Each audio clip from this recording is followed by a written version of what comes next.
അസ്സലാമു അലൈക്കും വറഹ്മത്തുള്ളാഹി. അൽഹംദുലില്ലാഹ് വസ്സലാത്തു വസ്സലാമു അലാ റസൂലില്ലാഹ് വഅലാ ആലിഹി വസ്വഹ്ബിഹി അജ്മഈൻ. അമ്മാ ബഅദ്. അഊദു ബില്ലാഹി മിനശ് ശൈത്വാനിർ റജീം. യാ അയ്യുഹല്ലദീന ആമനു തഖുല്ലാഹ ഹഖ്ക തുഖാതിഹി വലാ തമൂതുന്ന ഇല്ലാ വഅൻതും മുസ്ലിമൂൻ. ആദരണീയനായ ഈ മഹല്ല് കുടുംബ സമ്മേളനത്തിൻ്റെ അധ്യക്ഷൻ, ഈ മഹലിൻ്റെ ഇപ്പോഴത്തെ പ്രസിഡന്റ് കൂടിയായ എൻ്റെ പ്രിയ സുഹൃത്തും ജ്യേഷ്ഠ സഹോദരനുമായ നാസർ ബാലുശ്ശേരി, ഇവിടെ സ്വാഗതം ആശംസിച്ച അബ്ദുൽ ജലീൽ സാഹിബ്, വേദിയിലുള്ള കാരണവന്മാരായ വടക്കയിൽ മുഹമ്മദ് സാഹിബ്, KN മൊയ്തി സാഹിബ്, അതുപോലെ തന്നെ ഇതിൻ്റെ മുൻ സെക്രട്ടറിമാരൊക്കെ ആയിരുന്ന അബൂബക്കർ മാഷ്, ടി അബ്ദുൽ ജബ്ബാർ സാഹിബ്, അങ്ങനെ വേദിയിലുള്ള ഈ മഹലിലെ കാരണവന്മാരെ, സാരഥികളെ, ഇവിടെ സന്നിഹിതരായിരിക്കുന്ന രക്ഷിതാക്കളെ, സഹോദരി സഹോദരങ്ങളെ, സുഹൃത്തുക്കളെ, വളരെ വലിയ സന്തോഷത്തോടു കൂടിയാണ് ഞാൻ നിങ്ങളെ അഭിമുഖീകരിക്കുന്നത്. കുറേയധികം പരിപാടികളിൽ ഞങ്ങളൊക്കെ പങ്കെടുക്കാറുണ്ട്. ഇന്ന് തന്നെ കേരളത്തിൽ ഒരുപാട് സ്ഥലങ്ങളിൽ പ്രത്യേകമായ സംഗമങ്ങൾ നടന്നുകൊണ്ടിരിക്കുകയാണ്. എനിക്ക് 2 മണിക്ക് എൻ്റെ നാട്ടിലേക്ക് തന്നെ അങ്ങനെ ഒരു പരിപാടിയിൽ പങ്കെടുക്കാൻ തിരിച്ചെത്തേണ്ടതുമുണ്ട്. അതെല്ലാം ഉണ്ടായിട്ടും ബാലുശ്ശേരി മഹലിൻ്റെ കുടുംബസംഗമമുണ്ട് എന്ന് നമ്മുടെ സംഘാടകർ അറിയിച്ചപ്പോൾ ഇതിൽ പങ്കെടുക്കാൻ വേണ്ടി ശ്രമിച്ചത് തന്നെ ഇങ്ങനെയുള്ളൊരു പരിപാടിയോട് നമുക്കുള്ള ഒരു താല്പര്യം കൊണ്ടാണ്. കാരണം ഇതൊരു ദൗത്യ നിർവഹണം കൂടിയാണ് നിങ്ങളുടെ. സാധാരണ നമ്മുടെ മഹല്ലുകളിൽ നിന്ന് അവിടെയുള്ള ഒരു യാന്ത്രികമായ ചില പ്രവർത്തനങ്ങൾ കൊണ്ട് മാത്രം മുന്നോട്ട് പോകുന്ന ഒരു കാലഘട്ടത്തിലാണ് നമ്മൾ ജീവിക്കുന്നത്. വെള്ളിയാഴ്ച ജുമുഅ ഉണ്ടാവും, പിന്നെ സാധാരണ നടക്കുന്ന ഏതെങ്കിലും 1-2 ക്ലാസ്സുകൾ ഉണ്ടാവും, പിന്നെ മദ്രസ ഉണ്ടാവും. അത് നടത്തിക്കൊണ്ട് പോവുക എന്നതിലപ്പുറം ആ മഹലിൻ്റെ ഉള്ളിലേക്ക് ഇറങ്ങിച്ചെന്ന് അവിടെയുള്ള കുട്ടികളും യുവാക്കളും സ്ത്രീകളും മുതിർന്നവരും അനുഭവിക്കുന്ന പ്രശ്നങ്ങൾ എന്താണ്, അവർ നേരിടുന്ന പ്രതിസന്ധികൾ ഏതൊക്കെയാണ് എന്നെല്ലാം തിരിച്ചറിഞ്ഞുകൊണ്ട് അതിനൊക്കെ പരിഹാരമുണ്ടാക്കുന്ന ഒരു ജോലി കൂടി മഹല്ല് നേതൃത്വം ചെയ്യുക എന്നത് ഈ കാലഘട്ടത്തിൽ വളരെ അനിവാര്യമാണ്. അങ്ങനെയുള്ള ഒരു ഉത്തരവാദിത്വത്തിലേക്ക് കടക്കുന്ന മഹല്ലുകൾ നമ്മുടെ സമൂഹത്തിൽ വളരെ കുറവാണ്. അവരോട് ഇങ്ങനെയൊക്കെ ഒരു പ്രോഗ്രാം വേണം എന്ന് പറഞ്ഞാലും പള്ളി തന്നെ നടത്തിക്കൊണ്ടു പോകാൻ ഞങ്ങൾ വല്ലാതെ കഷ്ടപ്പെടുകയാണ്. പിന്നെ അതിൻ്റെ മേലൊരു പ്രോഗ്രാമും കൂടി എന്ന് പറഞ്ഞാൽ വലിയ ബുദ്ധിമുട്ടാണ് എന്നൊക്കെ പറഞ്ഞ് ഉള്ളിലേക്ക് ചുരുങ്ങുകയാണ് ചെയ്യുക. എന്നാൽ അതിൽ നിന്ന് വ്യത്യസ്തമായി നിങ്ങൾ ഇങ്ങനെ ഒരു രാവിലെ മുതൽ വൈകുന്നേരം വരെ നീണ്ടു നിൽക്കുന്ന രീതിയിൽ ഒരു മഹല്ല് സമ്മേളനം സംഘടിപ്പിച്ചു എന്നത് ഈ കാലഘട്ടത്തിൽ ഒരു മുസ്ലിം മഹല്ല് ചെയ്യേണ്ടുന്ന ഏറ്റവും വലിയൊരു ഉത്തരവാദിത്തമാണ്, കടമയാണ്. അത് നിർവഹിച്ചതിൽ ഇതിൻ്റെ ഭാരവാഹികളെയും ഇതിൻ്റെ നേതൃത്വം കൊടുക്കുന്നവരെയും ഇവിടെ വന്നു ചേർന്ന ഈ മഹല്ലിലെ എല്ലാവരെയും ഞാൻ പ്രത്യേകം അഭിനന്ദിക്കുകയാണ്. അള്ളാഹു ഒരു സ്വാലിഹായ അമലായി നമ്മളിൽ നിന്ന് ഇത് സ്വീകരിക്കുമാറാകട്ടെ എന്ന് ഞാൻ പ്രാർത്ഥിക്കുകയാണ്. മാത്രമല്ല, ഇതൊരു കടമ കഴിക്കാൻ വേണ്ടിയുള്ളൊരു പ്രോഗ്രാം അല്ല. ഇവിടെ വന്ന് കണ്ടാൽ തന്നെ അത് മനസ്സിലാവും. നിങ്ങൾ എത്രയോ നാളുകളായി ഇതിന് ഒരുങ്ങിക്കൊണ്ടിരിക്കുന്നു. നമ്മളൊരു വീട്ടിലൊരു കല്യാണമൊക്കെ നടത്തുമ്പോണ്ടാകുന്ന ഒരു സന്തോഷം നിങ്ങളുടെയൊക്കെ മുഖത്തുണ്ട്, സംഘാടകരിലുണ്ട്. ഇവിടെ വിശാലമായ പന്തൽ കെട്ടി സൗകര്യങ്ങളൊരുക്കി, ഇന്ന് ഭക്ഷണമൊരുക്കി, ഇന്ന് മറ്റു കാര്യങ്ങളൊക്കെ മാറ്റിവെച്ച് നിങ്ങളിവിടെ വന്നു എന്നുള്ളത് തന്നെ ഈ പള്ളിയോടും ഈ മഹല്ലിനോടും ഈ ആദർശത്തോടുമൊക്കെ നിങ്ങൾ കാണിക്കുന്ന അങ്ങേയറ്റത്തെ ഒരു താല്പര്യം തന്നെയാണ്. ഈ ഒരു മനോഹരമായ സംഘാടനവും വളരെ പ്രസക്തമാണ് എന്ന് ഞാൻ സൂചിപ്പിക്കുന്നു. ഇതിനൊക്കെ നേതൃത്വം കൊടുക്കുന്ന ആളുകൾക്ക് അള്ളാഹു ഇതിന് തക്കതായ പ്രതിഫലം നൽകുമാറാകട്ടെ എന്ന് ആത്മാർത്ഥമായി പ്രാർത്ഥിക്കുകയാണ്. അള്ളാഹുവിൻ്റെ നാമത്തിൽ ഈ ഒരു മഹല്ലിൻ്റെ കുടുംബ സമ്മേളനം ഉദ്ഘാടനം ചെയ്തതായി ബിസ്മില്ലാഹിർ റഹ്മാനിർ റഹീം എന്ന് ഉച്ചരിച്ചുകൊണ്ട് ഞാൻ അറിയിക്കുകയാണ്. ഇതോടൊപ്പം എനിക്കിവിടെ ഒരു വിഷയം കൂടി നിങ്ങളുടെ മുമ്പിൽ അവതരിപ്പിക്കാൻ വേണ്ടി തന്നിട്ടുണ്ട്. ഞാൻ നേരിട്ട് അതിലേക്ക് പ്രവേശിക്കുകയാണ്. ഇൻഷാ അല്ലാഹ് ഇനിയും ഇവിടെ പ്രഭാഷകന്മാർ കടന്നു വരാനുണ്ട്. ലിബറലിസവും മൂല്യബോധവും എന്ന വിഷയത്തെ അധികരിച്ചുകൊണ്ടാണ് കുറച്ച് സമയം നിങ്ങളോട് സംവദിക്കാനുള്ളത്. എന്താണ് ലിബറലിസം? ഈ വാക്ക് നിങ്ങൾ കേൾക്കാൻ തുടങ്ങിയിട്ട് കാലം കുറേ ആയിട്ടുണ്ടാവും. ഇനി കേൾക്കാത്ത ആളുകളാണെങ്കിലും ഇത് അനുഭവിക്കാത്തവരായിട്ട് ആരും ഉണ്ടാവില്ല. അതാണ് ഈ ലിബറലിസത്തിൻ്റെ ഒരു പ്രത്യേകത. എനിക്കെന്താ ലിബറലിസം എന്നറിയില്ല, അതിൻ്റെ അർത്ഥം അറിയില്ല, അതിൻ്റെ ആശയം അറിയില്ല എന്നൊക്കെ ആരൊക്കെ പറഞ്ഞാലും ഇത് നമ്മൾ വ്യക്തിപരമായി, കുടുംബപരമായി, സാമൂഹ്യമായി ഇന്ന് നമ്മൾ അനുഭവിച്ചു കൊണ്ടിരിക്കുന്ന ഒരു വിഷയമാണ്. അപ്പം അതിനെക്കുറിച്ച് നമ്മൾ പഠിച്ചുകൊള്ളണമെന്നില്ല, അല്ലാതെ തന്നെ നമ്മളെ ജീവിതത്തിൽ നിന്ന് അനുഭവം. പക്ഷെ അതാണ് അനുഭവിക്കുന്നത് എന്ന് നമ്മൾ അറിയുന്നില്ല എന്ന് മാത്രം. ഞാനിപ്പോൾ എൻ്റെ മക്കളിൽ നിന്ന് നേരിട്ട് കൊണ്ടിരിക്കുന്ന വെല്ലുവിളി ഈ ലിബറലിസത്തിൻ്റെ ഭാഗമാണ് എന്നൊരു പക്ഷേ നമുക്ക് മനസ്സിലാക്കാൻ കഴിഞ്ഞിട്ടുണ്ടാവില്ല. ഞാൻ എൻ്റെ രക്ഷിതാക്കളിൽ നിന്ന് അനുഭവിച്ചു കൊണ്ടിരിക്കുന്ന പ്രശ്നം ഈ പുതിയ ലിബറൽ സംസ്കാരത്തിൻ്റെ ബാക്കിയാണ് എന്ന് ഒരുപക്ഷെ നമുക്ക് തിരിച്ചറിയാൻ കഴിഞ്ഞുകൊള്ളണമെന്നില്ല. നമ്മുടെ വിദ്യാലയങ്ങളിൽ വന്ന മാറ്റം ഈ ലിബറലിസത്തിൻ്റെ ബാക്കി പത്രമാണ് എന്ന് ഒരുപക്ഷെ നമുക്ക് തിരിച്ചറിയാൻ സാധിച്ചു കൊള്ളണമെന്നില്ല. പക്ഷെ നമ്മൾ അനുഭവിച്ചു കൊണ്ടിരിക്കുന്നുണ്ട്. അതാണ് ഇതിൻ്റെ ഏറ്റവും വലിയ ഒരു പ്രത്യേകത എന്ന് പറയുന്നത്. ഒറ്റ വാക്കിൽ ഇതിനെ ഞാനൊരു അക്കാദമികമായി പറയുന്നതിന് പകരം നിങ്ങൾക്ക് അനുഭവവേദ്യമായ ഒരു കാര്യം ഞാൻ അതിൻ്റെ എന്താണ് ലിബറലിസത്തിലൂടെ നാട്ടിൽ, സ്വതന്ത്രവാദത്തിലൂടെ നാട്ടിൽ സംഭവിക്കാൻ പോകുന്നത് എന്ന് മാത്രം ഒരൊറ്റ വാക്കിൽ ഞാൻ പറയാം. അത് പറഞ്ഞാൽ എന്താണെന്ന് വെച്ചാൽ ഈ സമൂഹത്തെ എന്ന് പറഞ്ഞാൽ ഈ മതപരമായ സമൂഹത്തെ, ഒന്നുകൂടി കൃത്യമായി പറഞ്ഞാൽ ഇസ്ലാമിക സംസ്കാരം ഉൾക്കൊള്ളുന്ന ഈ മുസ്ലിം സമൂഹത്തെ ഈ മതത്തിൽ നിന്ന് മാറ്റി ഒരു മതനിരാസത്തിലേക്ക്, ഒരു മതരഹിത ജീവിതത്തിലേക്ക് കൊണ്ടുപോകുവാനുള്ള ഒരു കുറുക്കുവഴിയുടെ പേരാണ് ലിബറലിസം എന്ന് പറയുന്നത്. കാരണം എന്താണ്? നിങ്ങൾക്ക് ഓർമ്മയുണ്ടാവും, ഈ മുതിർന്ന ആളുകൾക്ക് ഓർമ്മയുണ്ടാവും, പണ്ട് നമ്മൾ കോഴിക്കോടൊക്കെ കേന്ദ്രീകരിച്ചുകൊണ്ട് യുക്തിവാദികൾ രംഗത്തുണ്ടായിരുന്നു. നമ്മുടെ കലാനന്ദൻ മാഷ് ഒക്കെ നേതൃത്വത്തിൽ ആളുകളുണ്ടായിരുന്നു. അവർ യുക്തിവാദി സമ്മേളനം, സംസ്ഥാന സമ്മേളനം എന്നൊക്കെ പറഞ്ഞിട്ട് എന്ത് ചെയ്യും, വലിയ സമ്മേളനമൊക്കെ സംഘടിപ്പിക്കും. അതിൻ്റെ വാർത്തയൊക്കെ പത്രങ്ങളിൽ വരും. പക്ഷെ ആ സമ്മേളനം തിരഞ്ഞാൽ എവിടെയും കാണൂല. പിന്നെ അന്വേഷിച്ച് ചെല്ലുമ്പോൾ ആ സമ്മേളനത്തിൽ ഏറി വന്ന 100 ആൾ 200 ആൾ അതൊക്കെയാണ് എൻ്റെ മാക്സിമം പങ്കെടുത്തിരുന്ന ആൾക്കാർ. അതുകൊണ്ട് അത് ആളുകൾ ആരും ശ്രദ്ധിച്ചിരുന്നില്ല. അവർ പച്ചക്ക് പറയായിരുന്നു, എന്ത് ദൈവമല്ല, മതമല്ല, മതം ശരിയല്ല, പരലോകമല്ല, പടച്ചമല്ല, അങ്ങനെ ഒരു ഈശ്വരനൊന്നുമില്ല എന്ന് കൃത്യമായി നിരീശ്വരവാദം പറഞ്ഞുകൊണ്ടാണ് അവർ ആ മുന്നോട്ട് പോയിരുന്നത്. അതുകൊണ്ട് തന്നെ മുസ്ലിങ്ങൾ എന്ത് ചെയ്യൂല, അത് മതമല്ല എന്ന് പറയുന്ന ആൾക്കാരാണ്, അത് ദൈവമല്ല എന്ന് പറയുന്ന ആൾക്കാരാണ്. നമ്മൾ മതവിശ്വാസികളല്ലേ, നമ്മൾ പടച്ചമുണ്ട്, പരലോകമുണ്ടെന്ന് വിശ്വസിച്ച ആൾക്കാരല്ലേ, അതുകൊണ്ട് നമ്മൾ അതിലേക്ക് പോകാൻ പാടില്ല എന്ന ഒരു ധാരണ മുസ്ലിം കമ്മ്യൂണിറ്റിക്ക് ഉണ്ടായിരുന്നു. അതുകൊണ്ടൊരു അകലവും അതിൽ നിന്ന് പാലിച്ചിരുന്നു. എന്നാൽ ഇന്ന് ഇതേ നിരീശ്വരവാദം, നിർമ്മതവാദം, മതനിരാസം ലിബറലിസത്തിൻ്റെ കുപ്പായമിട്ട് അതിൻ്റെ തോളിൽ കൈവച്ചുകൊണ്ട് നമ്മൾ അറിയാതെ നമ്മളിലേക്ക് വരുന്നു എന്നതാണ് ഇതിൻ്റെ ഏറ്റവും പ്രധാനപ്പെട്ട പ്രശ്നം. അവസാനം സംഭവിക്കുന്ന റിസൾട്ട് എന്തായിരിക്കും? മതമുപേക്ഷിക്കലായിരിക്കും. അത് അവസാനം നമുക്ക് മനസ്സിലാവുള്ളൂ.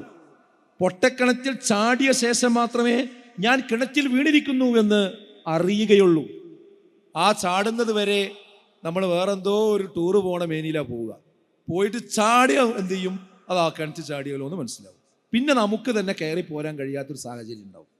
അതാണ് ഇന്ന് ലിബറലിസം മുസ്ലിം സമുദായത്തിൽ ചെയ്തുകൊണ്ടിരിക്കുന്നത്. അതിൻ്റെ ഒരുപാട് ഉദാഹരണങ്ങളുണ്ട്. ഒരൊറ്റ ഉദാഹരണം ഞാൻ വേഗം പറഞ്ഞാൽ അവിടെ സ്ത്രീകൾക്കൊക്കെ മനസ്സിലാകാൻ വേണ്ടി ഞാൻ ഒരു എക്സാമ്പിൾ പറയാം. അതായത് എങ്ങനെയാണ് ഒരു സമൂഹത്തെ മതമില്ലാത്തവരായി, മതരഹിതരായി മാറ്റുന്നത് ലിബറലിസം എന്നതിൻ്റെ ഒരുപാട് ഉദാഹരണങ്ങളിൽ ഇന്ന് പ്രകടമായി കാണുന്ന, സെലിബ്രേറ്റ് ചെയ്തുകൊണ്ടിരിക്കുന്ന, ഗ്ലോറിഫൈ ചെയ്തുകൊണ്ടിരിക്കുന്ന ഒരൊറ്റ ആക്ടിവിറ്റി എന്താണെന്ന് ചോദിച്ചാൽ ഇൻ്റർ കാസ്റ്റ് മാരേജാണ്. അതായത് മിശ്ര വിവാഹം. അതിനെ ഇന്ന് വലിയ തോതിൽ ഇന്ന് പ്രോത്സാഹിപ്പിച്ചുകൊണ്ടിരിക്കുന്നുണ്ട്. അതായത് കല്യാണം കഴിക്കാനും മതവും ജാതിയും വർഗവും ഇതൊന്നും നോക്കേണ്ടതില്ല. അത് ഇഷ്ടം നോക്കിയാൽ മതി. ആരെ ഇഷ്ടപ്പെട്ടോ അതവർക്ക് കല്യാണം കഴിച്ചു കൊടുത്തു. അത് അവരെ ഇഷ്ടമല്ലേ. അവരുടെ മതം, അവർ ക്രിസ്ത്യാനിയാണോ, ഹിന്ദു ആണോ, മുസ്ലിം ആണോ എന്നൊന്നും നോക്കേണ്ട കാര്യമില്ല. അത് കല്യാണം കഴിച്ചു കൊടുക്കുക, അവർ ജീവിച്ചോട്ടെ, അവർ 18 വയസ്സായാൽ അവരവർ തീരുമാനം അനുസരിച്ച് പോകല്ലേ, പോയിക്കോട്ടെ, എന്താ കുഴപ്പം? ഈ രീതിയിലേക്ക് കാര്യങ്ങൾ സെറ്റ് ചെയ്ത് പിന്നെ മിശ്ര വിവാഹത്തിനായി കഴിഞ്ഞാൽ അവർ നിർബന്ധിക്കുന്നൊരു കാര്യം എന്താണെന്ന് വെച്ചാൽ പിന്നെ മതം രണ്ടാളും മാറാൻ പാടില്ല എന്ന്, അങ്ങനെ തന്നെ നിൽക്കണം. അതായത് ഈ ഹിന്ദു ഒരു മുസ്ലിമിനെ കെട്ടിയാൽ അവൻ ഹിന്ദുവായിട്ടും അവൾ മുസ്ലിമുമായിട്ടും തന്നെ എന്ത് ചെയ്യണം, ജീവിച്ചു പോകണം. അതിന് വേറൊരു തന്ത്രമുണ്ട് അതിൻ്റെ പിന്നിൽ, അത് ഞാൻ പറയാം. ഇങ്ങനെയുള്ള വിവാഹങ്ങളെ ഇന്ന് നമ്മുടെ മന്ത്രിമാരും ജനപ്രതിനിധികളും ഒക്കെ എന്ത് ചെയ്യും, സ്റ്റേജിൽ വെച്ചുകൊണ്ട് വല്ലാതെ ആദരിക്കുകയും ചെയ്യും. അതിലൊന്ന് മഫ്തയ്ക്കെട്ട് വളരെ ഉഷാറായി നിൽക്കുന്ന ഒരു മുസ്ലിം പെൺകുട്ടി, ഇപ്പുറത്ത് ഒരു ഹൈന്ദവനോ അല്ലെങ്കിൽ ഒരു ക്രൈസ്തവനോ ആയിട്ടുള്ള ഒരു വ്യക്തി. എന്നിട്ട് അവർക്ക് ചുവപ്പ് മാല ഇട്ട് കൊടുത്ത് ഫോട്ടോ എടുത്ത് അത് പത്രത്തിൽ വലിയ സംഭവമായിട്ട് എന്ത് ചെയ്യും, ആഘോഷിക്കുകയും ചെയ്യും. അപ്പം എന്തിനാ നിങ്ങൾ ഈ മിശ്ര വിവാഹം കഴിഞ്ഞാൽ മതം മാറാൻ പാടില്ല എന്ന് പറയാൻ കാരണം എന്താ? അതിന് കാരണമുണ്ട്. അതെന്താ അറിയോ? ഇവർക്കൊരു കുഞ്ഞുണ്ടായി കഴിഞ്ഞാൽ, ഒരു കുട്ടി ഉണ്ടായി കഴിഞ്ഞാൽ ആ കുട്ടി പിന്നെ ഏത് മതം അനുസരിച്ച് ജീവിക്കണം? തർക്കമില്ല ഇവർ രണ്ടാളുടെ ഇടയിൽ. അതായത് അച്ഛൻ ആരാണ്? ഹിന്ദുവാണ്, അമ്മ മുസ്ലിമാണ്. അപ്പം അമ്മ എന്ത് പറയും? ഇത് മുസ്ലിമായിട്ട് വളർന്നോട്ടെ എന്ന് പറഞ്ഞാൽ മറ്റേ ആൾ സമ്മതിക്കൂല. ഇത് ഹിന്ദു ആയിട്ട് വളർന്നോട്ടെ പറഞ്ഞാൽ ഇവരും സമ്മതിക്കൂല. അപ്പം പിന്നെ രണ്ടാളൊരു തീരുമാനത്തിലെത്തുന്നത്, അവൻ പ്രായപൂർത്തിയായിട്ട് അവൻ തീരുമാനിച്ചോട്ടെ, എന്നിട്ട് അവനനുസരിച്ച് പോയിക്കോട്ടെ. അപ്പൊ സ്വാഭാവികമായിട്ടും പ്രായപൂർത്തിയാകുന്നത് വരെ ഒരു മതപാഠശാലയിലും അയക്കൂല. അതായത് അമ്പലത്തേക്കും പോകില്ല, ചർച്ചിക്കും പോകില്ല, പള്ളിക്കും പോകില്ല, മദ്രസക്കും പോകില്ല. അപ്പൊ സ്വാഭാവികമായിട്ടും ഒരു മതവും കിട്ടൂല. അപ്പൊ പിന്നെ അവൻ അവസാനം പിന്നെ എന്താ പറയാ? ഞാനൊരു മതത്തിന് വിശ്വസിക്കുന്നില്ല അതല്ലേ പറയുള്ളൂ. കാരണം ഒരു മതവും കിട്ടിയിട്ടില്ലല്ലോ, അതല്ലേ സംഭവിക്കുക, യാദൃശ്ചികം അല്ലേ? അപ്പൊ എന്തായി? അവനൊരു മതവുമില്ലാത്ത ഒരാളായി വന്നു. അപ്പൊ എന്തായി? ഒന്നാമത്തെ തലമുറയിൽ മതമുണ്ടാകും, എന്നാൽ അവർക്കുണ്ടാകുന്ന കുട്ടികളിൽ എന്തുണ്ടാവില്ല? പിന്നെ മതം ഉണ്ടാകില്ല. അങ്ങനെയുള്ള ആളുകൾ വളർന്നു വർദ്ധിച്ചു വരുമ്പോൾ പിന്നെ മതമില്ലാത്തവർ തമ്മിൽ തന്നെയാണ് കല്യാണം നടക്കുക. പിന്നെ ഉണ്ടാകുന്ന തലമുറ മതരഹിത സമൂഹമായിരിക്കും. ഇതൊന്നും ഭാവിയിൽ ഏതോ ഇനി വർഷങ്ങളിൽ സംഭവിക്കാൻ പോകുന്ന കാര്യങ്ങളെ പറ്റിയല്ല ഞാൻ പറയുന്നത്. നമ്മുടെ നാട്ടിൽ ഇപ്പോൾ സംഭവിച്ചു കൊണ്ടിരിക്കുന്ന കാര്യങ്ങളെ സംബന്ധിച്ചാണ് ഞാൻ സൂചിപ്പിക്കുന്നത്. നിങ്ങൾക്ക് തെളിവുകൾ വേണമെങ്കിൽ ഞാൻ ഒരുപാട് തരാം. ഞാൻ തരേണ്ടതില്ല. നിങ്ങളുടെ വീടകങ്ങളിലേക്ക് നോക്കിയാൽ മതി, നിങ്ങളുടെ അയൽപ്രദേശങ്ങളിലേക്ക് നോക്കിയാൽ മതി, നിങ്ങളുടെ മഹല്ലുകൾ തപ്പിയാൽ മതി, നിങ്ങളുടെ പഞ്ചായത്തുകളിൽ നോക്കിയാൽ മതി, കേരള സംസ്ഥാനത്തിലേക്ക് നിങ്ങൾ നോക്കിയാൽ മതി. കഴിഞ്ഞ കാലഘട്ടങ്ങളിൽ നിന്ന് വ്യത്യസ്തമായി ഈ ഇന്റർകാസ്റ്റ് മാരേജ് പറഞ്ഞതും പറയാത്തതും അറിഞ്ഞതും അറിയാത്തതുമായി ഇന്ന് പല രീതിയിലാണ് നടന്നുകൊണ്ടിരിക്കുന്നത്. നിങ്ങൾക്ക് ഓർമ്മയുണ്ടോ തിരുവനന്തപുരത്ത് ഒരു കൊലപാതകം നടന്നത്? ഒരു യുവാവ് വീട്ടിലെ 5 പേരെയാണ് ചുറ്റിക കൊണ്ട് അടിച്ചു കൊന്നത്. ആ അടിച്ചു കൊന്നതിൽ ഒരു കുട്ടി ആരായിരുന്നു? അവന്റെ വീട്ടിലേക്ക് കടന്നു വന്ന ഒരു കാമുകിയായിരുന്നു അവൻ കൊന്ന ഒരാള്, ഒരു കുട്ടി. ആ കാമുകി ആരായിരുന്നു? 3 ദിവസമായിട്ട് ആ വീട്ടിൽ താമസിക്കുന്ന കുട്ടിയാണ്. അവൻ വിവാഹം കഴിച്ചിട്ടില്ല. വിവാഹം കഴിക്കാതെ മറ്റൊരു വീട്ടിൽ നിന്ന് ഇറക്കിക്കൊണ്ടുവന്ന കുട്ടിയെ സ്വന്തം വീട്ടിൽ 2-3-4 ദിവസം താമസിപ്പിക്കാൻ അവിടെയുള്ള ഉപ്പ സമ്മതിച്ചു, അവിടെയുള്ള ഉമ്മ സമ്മതിച്ചു, അവിടെയുള്ള കുടുംബങ്ങൾ സമ്മതിച്ചു. അഥവാ അങ്ങനെയുള്ള ഒരു മാനസികാവസ്ഥയിലേക്ക് ഇന്ന് മുസ്ലിം കുടുംബങ്ങളടക്കം മാറിയിരിക്കുന്നു. ഏത് കുടുംബത്തിൽ നിന്ന് ആരെ ഇറക്കിക്കൊണ്ടുവന്നാലും അവരെ കയറ്റി സ്വീകരിക്കാൻ പാകത്തിലേക്ക് ഇന്ന് സമൂഹം ആ മാനസികാവസ്ഥയിലേക്ക് മാറിക്കഴിഞ്ഞിരിക്കുന്നു. അതിനൊന്നും വിമർശിക്കാൻ പോലും പാടില്ല. നമ്മളിപ്പോൾ ഞാനിവിടെ ഈ വേദിയിൽ നിന്നിട്ട് മിശ്ര വിവാഹിതരാകാൻ പാടില്ല മുസ്ലിങ്ങൾ എന്ന് പറഞ്ഞാൽ അദ്ദേഹം വിവാദ പ്രസംഗം നടത്തി എന്നാണ് പറയാം. ബാലുശ്ശേരി മഹലിന്റെ കുടുംബ സമ്മേളനത്തിൽ പ്രസംഗിക്കുന്ന വേളയിലാണ് അഷ്റഫ് സാഹിബ് ഒരു വിവാദ പരാമർശം നടത്തിയത്. എന്താ വിവാദ പരാമർശം?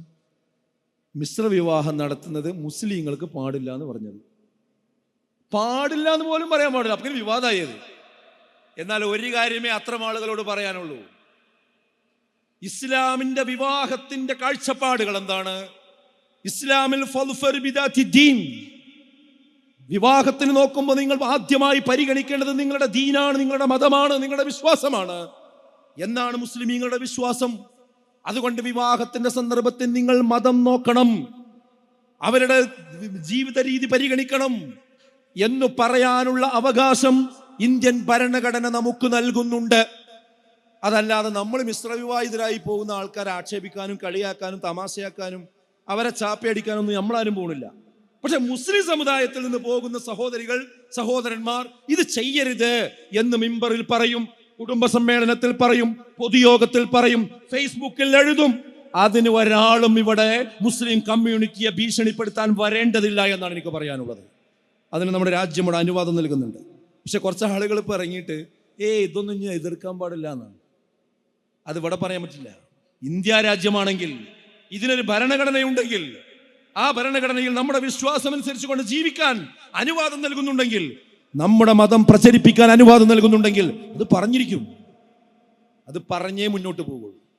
അപ്പം ഞാൻ സൂചിപ്പിച്ചത്, ഇന്ന് ലിബറലിസം എന്ന് പറയുന്നത് പല ന്യായീകരണങ്ങൾ പറഞ്ഞു വന്നുകൊണ്ട് നമ്മുടെ കമ്മ്യൂണിറ്റിയെ, അടുത്തൊരു ജനറേഷനെ മതത്തിൽ നിന്ന് പൂർണ്ണമായി ഒഴിവാക്കി കൊണ്ടുപോവുക, മതരഹിത സമൂഹം ഉണ്ടാക്കുക എന്നതാണ് ഇതിൻ്റെ ഉദ്ദേശം.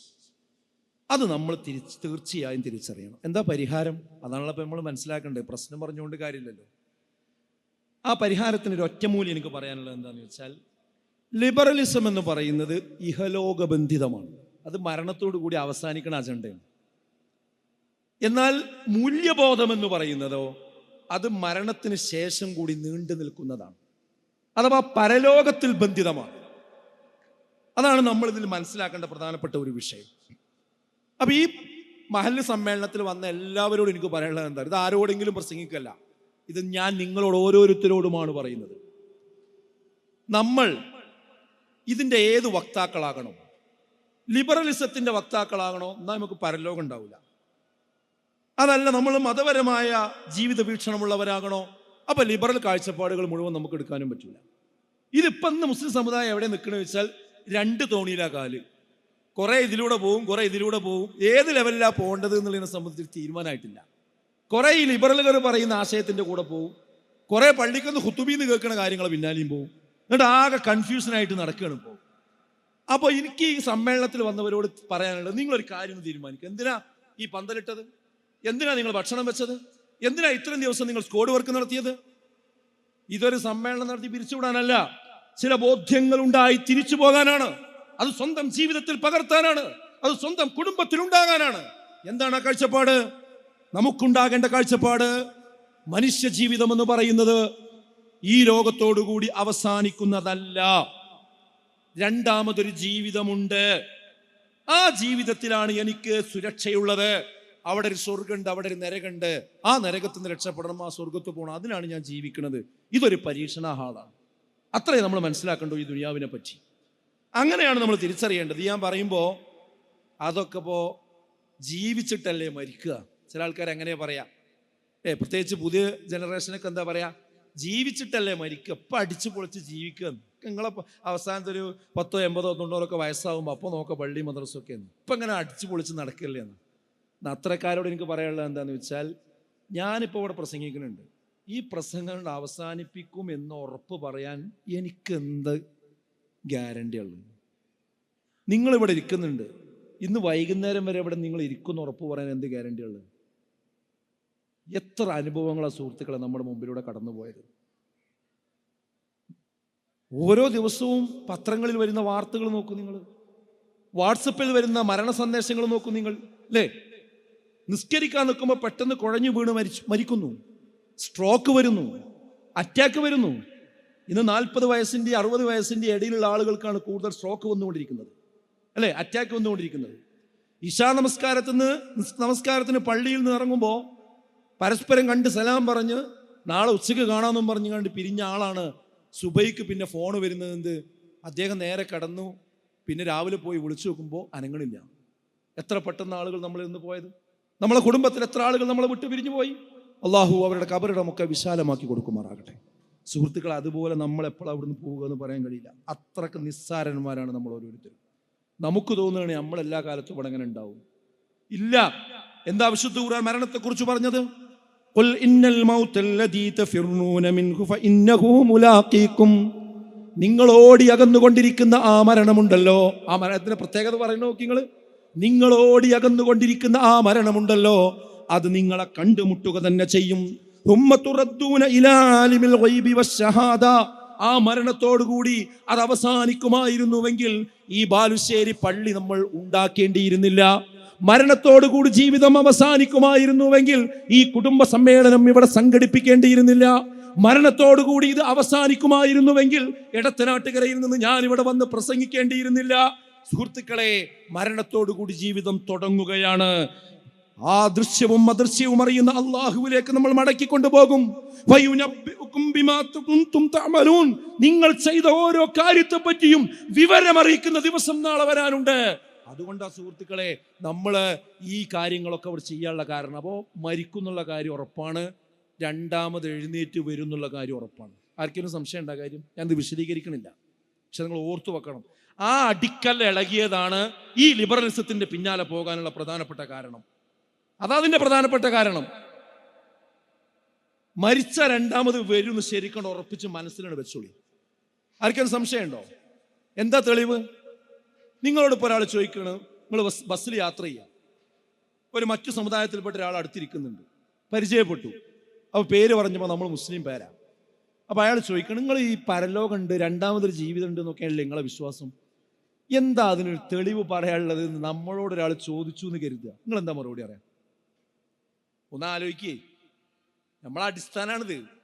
എന്താ പറയാ നമ്മൾ പറയും ഖുർആനിലുണ്ട് എന്ന് പറയും അല്ലേ? അപ്പം അയാൾ ചോദിക്കുകയാണ്, എന്ത് ഖുർആനിലുണ്ട് എന്ന് പറഞ്ഞാൽ അത് നിങ്ങളെ ഗ്രന്ഥമല്ലേ, അതെങ്ങനെ എനിക്ക് തെളിവാകുന്നത്? അങ്ങനെ എത്ര പുസ്തകം ഉണ്ടാവും ഇവിടെ? അപ്പം എന്താ ഉത്തരം പറയാം? അവിടെ നമുക്ക് ഉത്തരം പറയാൻ കഴിയണം. എന്താ ഉത്തരം? ഇത് ഞങ്ങളെ മാത്രം ഗ്രന്ഥമല്ല, ഹുദൻ ലിന്നാസ്, ജനങ്ങൾക്കുള്ള മാർഗദർശന ഗ്രന്ഥമാണ്. ഉത്തരം കഴിഞ്ഞില്ല. ഈ ഗ്രന്ഥം ആരെങ്കിലും എഴുതിണ്ടാക്കിയതല്ല, ഇത് ദൈവീകമാണ്, ഇത് അള്ളാഹുവിൽ നിന്ന് അവതീർണമായതാണ്. അപ്പൊ അദ്ദേഹത്തിന്റെ അടുത്ത ചോദ്യം, അത് ദൈവീകമാണ് എന്നതിന് എന്താ തെളിവ്? അവിടെയാണ് നമ്മൾ പഠിച്ചുത്തരം പറയേണ്ടത്. അതിന്റെ തെളിവ് എന്താ അറിയോ? ഈ ഖുർആൻ ഇന്ന് വരെ പറഞ്ഞ ഒരു കാര്യം ഒരു അക്ഷരം പോലും തിരുത്തേണ്ടി വന്നിട്ടില്ല. നമ്മുടെ ഭരണഘടന 109 തവണ ഇപ്പോൾ ഭേദഗതി വരുത്തി, അതിനപ്പുറം ഇപ്പോൾ വരുത്തിക്കൊണ്ടിരിക്കുക. മനുഷ്യന്മാരുണ്ടാക്കുന്ന ഏതൊരു നിയമവും മാറ്റിക്കൊണ്ടേയിരിക്കും ഓരോ വർഷം കൂടുമ്പോ. എന്നാൽ 1400 വർഷങ്ങൾക്കപ്പുറം ഇറങ്ങിയ ഈ വിശുദ്ധ ഖുർആൻ കാലഘട്ടം എത്ര മുന്നോട്ട് പോയിട്ടും വിശുദ്ധ ഖുർആൻ തിരുത്തേണ്ടി വന്നില്ല എന്ന് മാത്രമല്ല, മനുഷ്യന്മാരുണ്ടാക്കിയ നിയമങ്ങൾ ഖുർആനിനനുസരിച്ച് തിരുത്തിക്കൊണ്ടിരിക്കുന്ന കാലഘട്ടത്തിലാണ് ഇന്ന് നമ്മൾ സഞ്ചരിച്ചു കൊണ്ടിരിക്കുന്നത്. അത് മാത്രം മതി, ഇത് ദൈവികമാണ്, അള്ളാഹുവിന്റെ അടുക്കൽ നിന്നുള്ള ഗ്രന്ഥമാണ് എന്നതിനുള്ള തെളിവായിട്ട് പറയാൻ. അല്ലേ? ഇവിടെ സഹോദരിമാരിക്കുണ്ടല്ലോ അല്ലേ? നമുക്കൊക്കെ കുട്ടികളുണ്ടായി, ആ 9 മാസവും 10 ദിവസവും കഴിഞ്ഞപ്പോൾ ആ കുട്ടിയുടെ ഗർഭപാത്രത്തിൽ നിന്ന് ഇറങ്ങി. പക്ഷെ ആ ഗർഭപാത്രത്തിൽ കുഞ്ഞുണ്ടാകുന്നതിൻ്റെ അവസ്ഥ എന്താ? അതിൻ്റെ ഘട്ടങ്ങൾ എന്താ? അത് വർഷങ്ങൾക്ക് മുമ്പ് മഹാപൊട്ടത്തരാണ് നമ്മളെ വൈദ്യശാസ്ത്രം പറഞ്ഞിരുന്നത്. പക്ഷെ പിന്നെ പഠിച്ചപ്പോൾ മനസ്സിലായി, എന്ത്, ഒരു കുഞ്ഞുണ്ടാകുന്നതിൻ്റെ ഓരോ ഘട്ടവും ഇപ്പോൾ സ്കാൻ ചെയ്താൽ അതിൻ്റെ റിപ്പോർട്ട് കൈ കിട്ടൂലേ അല്ലേ? അത് വെള്ളത്തിൽ നിന്നാണ് മനുഷ്യനുണ്ടായത് എന്ന് പറയുന്നുണ്ട്. അതേപോലെ തന്നെ ആദ്യം ഇന്ദ്രിയത്തുള്ളിയായിരുന്നു, പിന്നെ അത് ഒരു ഭദ്രമായ പേടകത്തിൽ കൊണ്ടുപോയി നിക്ഷേപിച്ചു, പിന്നെ അത് അവിടെ നിന്ന് വളർന്നു അല്ലേ? പിന്നെ അതൊരു മാംസകഷ്ണമായി, പിന്നെ അത് എല്ലായി, പിന്നെ അത് മാംസം കൊണ്ട് പൊതിഞ്ഞു. എന്തൊക്കെ ഘട്ടങ്ങൾ നമുക്ക് ആ സ്കാനിങ്ങിലൂടെ കാണാൻ പറ്റും. എന്നാൽ ഒരു കാര്യം ഓർത്തോളിയും, ഈ സ്കാനും മെഷീനും ഒന്നും കണ്ടെത്താത്ത കാലഘട്ടത്തിലാണ് വിശുദ്ധ ഖുർആൻ ഇറങ്ങിയത്. എന്താ ഖുർആൻ പറഞ്ഞത്? വലഖദ് ഖലഖ്നൽ ഇൻസാന മിൻ സുലാലത്തിൻ മിൻ തീൻ ثم جعلناه نطفة في قرار مكين. അതെ, ഒരു ഭദ്രമായ പേടകത്തിൽ നാം ആ നുതുഫയെ, ഇന്ദ്രിയത്തുള്ളിയെ നാം നിക്ഷേപിച്ചു. ثم خلقنا النطفة علقة فخلقنا العلقة مضغة فخلقنا المضغة عظاما فكسونا العظام لحما ثم أنشأناه خلقا آخر فتبارك الله أحسن الخالقين. ആദ്യം നുതുഫയായി, പിന്നീട് അലക്കയായി, പിന്നീട് മുളകയായി, പിന്നെ അതിനെ മാംസം കൊണ്ട് പൊതിഞ്ഞു, പിന്നെ ഒരു നല്ല സൃഷ്ടിയായി പുറത്തേക്ക് കൊണ്ടുവന്നു. ഒന്ന് ചിന്തിക്കുക നിങ്ങൾ, ഇതെങ്ങനെ എഴുത്തും വായനയും ശാസ്ത്രവും ഒന്നും അറിയാത്ത നബി സല്ലല്ലാഹു അലൈഹി വസല്ലമക്ക് ഈ ആയത്തെ എങ്ങനെ പറയാൻ പറ്റിയത്? ഇന്നും അത് സത്യമായി പുലർന്നത് എന്തുകൊണ്ടാ? ഒറ്റ ഉത്തരവുള്ളൂ, ഇത് അള്ളാന്റെ ഗ്രന്ഥാണ്. ഇതിലാർക്കും സംശയം ഉണ്ടോ? ഇനി സംശയമുണ്ടോ? ആ ഗർഭാശയത്തിന്റെ ഇരുട്ടറകളെ കുറിച്ച് വരെ ഖുർആൻ പറഞ്ഞത് സത്യമായി പുലർന്നു. ഇതുപോലെ സൂര്യനെ കുറിച്ച്, ചന്ദ്രനെ കുറിച്ച്, കടാഹങ്ങളെ കുറിച്ച് ഖുർആൻ പറഞ്ഞതൊക്കെ വസ്തുനിഷ്ഠമാണ്. അത് എന്തുകൊണ്ടാണ് അറിയോ? ഖുർആൻ സത്യമായതുകൊണ്ടാണ്, ഇത് അള്ളാന്റെ ഗ്രന്ഥമായതുകൊണ്ടാണ്. ഞാൻ ഈ ആയത്ത് പറഞ്ഞത് ഇത് പറയാൻ വേണ്ടി മാത്രമല്ല, അതിന്റെ താഴെയുള്ള, അത് സൂറത്തുൽ മുഅ്മിനൂനിലെ ആയത്താണ്, അതിന്റെ താഴെയുള്ള 2 ആയത്തും കൂടി നിങ്ങൾ നോക്കി നോക്കണം. എന്താ ആയത്ത്? തുമ്മ ഇന്നക്കും ബഅദ ദാലിക ലമയ്യിതൂൻ. എന്നാൽ അതേ ഖുർആൻ പറയാണ്, ഏ മനുഷ്യരെ, നിങ്ങൾ ഇതിനു ശേഷം മരിക്കുട്ടോ, മയ്യത്താകും. അതൊക്കെ നിഷേധിക്കാൻ പറ്റും? ഇരിക്കുന്ന ആൾക്കാർക്ക് നിഷേധിക്കാൻ പറ്റൂല എന്ന് മാത്രമല്ല, എപ്പോഴാണ് നമ്മൾ മരിക്കാന്നും കൂടി എന്ത് ചെയ്യാൻ പറ്റില്ല, നമുക്ക് പറയാൻ പറ്റില്ല. അവിടെ അവസാനിപ്പിച്ചില്ല, പിന്നെന്താ പറഞ്ഞേ? തുമ്മ ഇന്നക്കും യൗമൽ ഖിയാമത്തി തുബ്അസൂൻ. ഇനി ഖിയാമത്ത് നാളിൽ നിങ്ങൾ രണ്ടാമത് വരും ചെയ്യട്ടോ. വരുന്ന് ഗർഭപാത്രത്തിൽ കിടക്കുന്ന ഒരു കുട്ടിനോട് നമ്മൾ പറയണെന്ത്, ഈ 9 മാസവും 10 ദിവസവും കഴിഞ്ഞാൽ ഭൂമി എന്ന് പറഞ്ഞൊരു ഗ്രഹത്തിലേക്ക് നീ വരും. അവിടെ ആകാശമുണ്ട്, തൂണില്ലാത്ത ആകാശമുണ്ട്, വിശാലമായ സമുദ്രമുണ്ട്, ഭൂഖണ്ഡങ്ങളുണ്ട്, ഏഷ്യയുണ്ട്, യൂറോപ്പുണ്ട്, ആഫ്രിക്കയുണ്ട്, ആസ്ട്രേലിയയുണ്ട്, ഇങ്ങനെ ഒരുപാട് വാഹനമുണ്ട്, വിമാനമുണ്ട്, ട്രെയിനുണ്ട്. ഈ കുട്ടിക്ക് വെറും ഇരുട്ട് മാത്രം. അപ്പൊ കുട്ടി പറയണ, അതൊന്നുമില്ല, അതൊക്കെ നിങ്ങൾ വെറുതെ പറയണ്, ഞാനതൊന്നും അംഗീകരിക്കൂല എന്നാ കുട്ടി പറഞ്ഞാൽ അതിന് ആയുസ് എത്രേ? ആ വാദത്തിന് 9 മാസം 10 ദിവസം ഉള്ളൂ. 10 ദിവസം പുറത്തേക്കാണ് വരുന്നോട് കണ്ണൻ തുറക്കുന്നോട് കൂടി ഇതൊക്കെ കാണൂലേ? ഇതേപോലെ ഈ ദുനിയാവിൽ നമ്മൾ ജീവിക്കുമ്പോ ഇതാ മക്കളെ, നിങ്ങൾക്ക് ഇനി സ്വർഗം വരാനുണ്ട്, നരകം വരാനുണ്ട്, വിചാരണ വരാനുണ്ട്, മഴസറ വരാനുണ്ട് എന്ന് പറയുമ്പോ എനിക്കിന്റെ ബുദ്ധിക്ക് അതൊന്നും യോജിക്കണില്ല, അതൊന്നും ശരിയാവില്ല, എങ്ങനെയപ്പോ അതൊക്കെ ഉണ്ടാകുക എന്നാരെങ്കിലും വിചാരിച്ചു വെക്കുന്നുണ്ടെങ്കിൽ ഉറപ്പിച്ചോ, കണ്ണണ്ട് അടക്കുന്നതോടുകൂടി ഖബറിൽ രണ്ടാമതും എഴുന്നേറ്റും. അവിടെ പറഞ്ഞതൊക്കെ സംഭവിക്കും. ഇതൊക്കെ സംഭവിച്ചിട്ടുണ്ടെങ്കിൽ അതും സംഭവിക്കും. അതാണ് ഖിയാമത്ത് നാളിൽ നിങ്ങൾ രണ്ടാമത് വരും എന്ന് പറയുന്നത്. അപ്പൊ സുഹൃത്തുക്കളെ, ഞാൻ പറയണത് എന്താ അറിയോ? ഈ ലിബറലിസത്തിന്റെ വേര് കൊത്താൻ യഥാർത്ഥത്തിലുള്ള ജീവിത കാഴ്ചപ്പാടാണ് മനസ്സിലാക്കിയാൽ മതി. എല്ലാത്തിനും പരിഹാരമായി. പിന്നെ ഒരു വഴിക്കും നമ്മൾ എന്തിലായി ആ വഴിക്ക് പോകില്ല. നമ്മുടെ ജീവിതം എന്ന് പറയുന്നത് ഇവിടെയല്ല, പരലോകത്താണ്. അതാണ് മനസ്സിലാക്കി വെച്ചാൽ പിന്നെ ഒരു വാദത്തിന്റെ പിന്നാലെ നമുക്ക് പോകുന്നൊരവസ്ഥ ഉണ്ടാവില്ല. ഈ വിശ്വാസിക്ക് എങ്ങനെയാണ് ലിബറലിസത്തിന്റെ ആശയങ്ങൾ സ്വീകരിക്കാൻ കഴിയുക? എന്താ ഈ ലിബറലിസത്തിന്റെ ആശയങ്ങൾ? മൈ ബോഡി മൈ റൈറ്റ്, എൻ്റെ ശരീരം എൻ്റെ അവകാശമാണ്. എൻ്റെ അർത്ഥം എന്താ അറിയോ?